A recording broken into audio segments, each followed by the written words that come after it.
नमस्कार। आज हम पढ़ेंगे शब्द और उसके भेद। शब्द क्या होता है? वर्णों के सार्थक समूह को शब्द कहते हैं।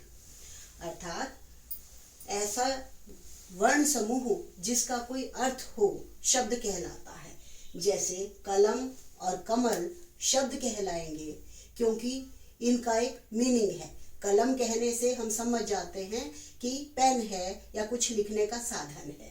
कमल कहते ही फूल हमारे दिमाग में जाता है। लेकिन ल, कम, लकम या मकल इनसे कोई अर्थ नहीं निकलता, भले ही सेम ध्वनियां हैं। कलम, कमल, लकम, मकल इन चारों शब्दों में एक जैसी समान ध्वनियां हैं, लेकिन ये दो सार्थक हैं और ये दो निरर्थक हैं, इसलिए इनको शब्द नहीं कहेंगे। शब्द कहलाती है सार्थक ध्वनियों का समूह। हर भाषा में शब्दों की संख्या असीमित है। हिंदी भाषा में न जाने कहां कहां से शब्दों का भंडार भरा हुआ है। असंख्य शब्द हैं।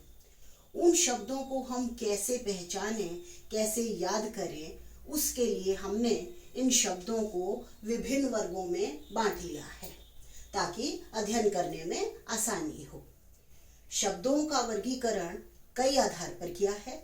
जैसे सबसे पहला है स्रोत या इतिहास के आधार पर कौन कौन से शब्द हैं, रचना के आधार पर, प्रयोग के आधार पर, व्याकरणिक प्रकार्य के आधार पर, अर्थ के आधार पर और अन्य शब्द। आज हम सीखेंगे स्रोत या इतिहास के आधार पर कौन कौन से शब्द हैं या किस किस वर्ग में बांटे गए हैं। सबसे पहले इस पॉइंट को सीखने से पहले हमें पता होना चाहिए कि स्रोत होता क्या है। स्रोत मीन सोर्स। मैं आपसे पूछूं कि गंगा कहाँ से निकलती है, तो यानी गंगा का स्रोत क्या है, उद्भव स्थान कौन सा है, तो आप कहेंगे गंगोत्री। इसी तरह से कोई शब्द हिंदी भाषा में कहाँ से आया है, इस टॉपिक में हम वो सीखेंगे। तो स्रोत या इतिहास के आधार पर शब्दों को 5 वर्गों में बांटा गया है। कौन कौन से वो 5 वर्ग हैं?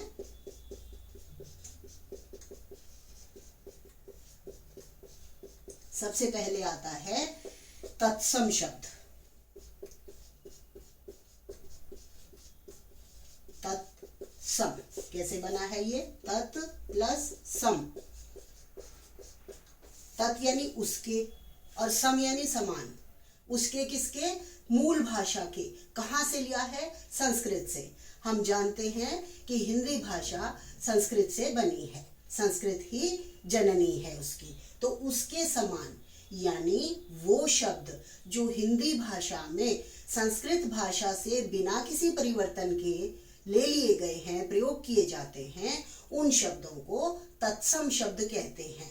जैसे धन, नारी, वर्षा,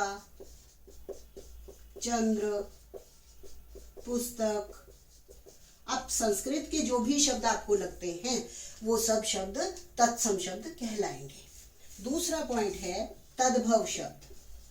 तद्भव, तद प्लस भव। तद यानी उससे, भव यानी बना हुआ।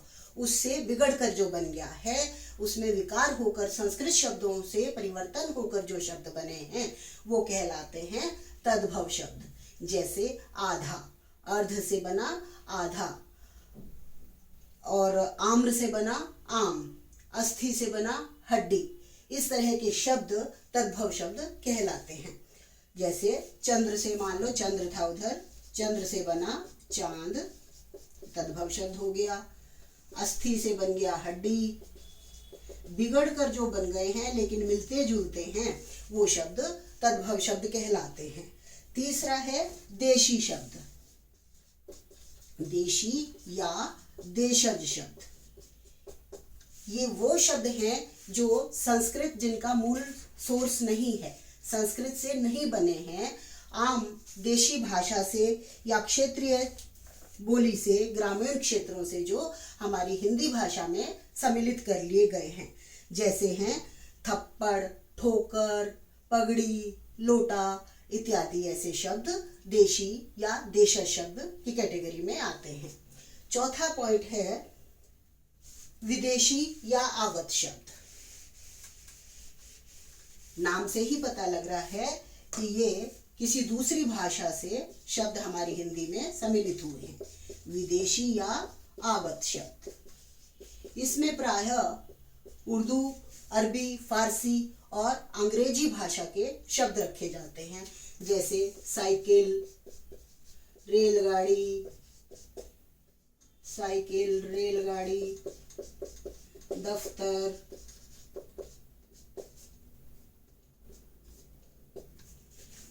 ऐसे बहुत सारे शब्द हैं जो आगत या विदेशी शब्द की कैटेगरी में आते हैं।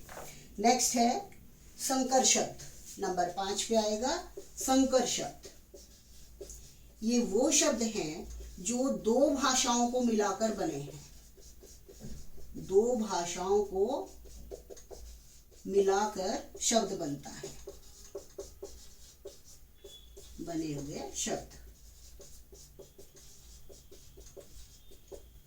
जैसे इसके उदाहरण हैं रेल गाड़ी। रेल इंग्लिश का शब्द है और गाड़ी हिंदी का शब्द है, दो भाषाओं को मिलाकर एक शब्द बन गया रेलगाड़ी। उसके बाद हम कह सकते हैं छायादार, हिंदी और फारसी दो शब्दों को मिलाकर बना छायादार। सील बंद, अंग्रेजी और फारसी। तो इस तरह से हमने स्रोत या इतिहास के आधार पर पढ़ा कि 5 वर्गों में इनको बांटा जा सकता है: तत्सम शब्द, तद्भव शब्द, देशी शब्द, विदेशी या आगत शब्द और संकर शब्द। धन्यवाद। बहुत अच्छी बनी है।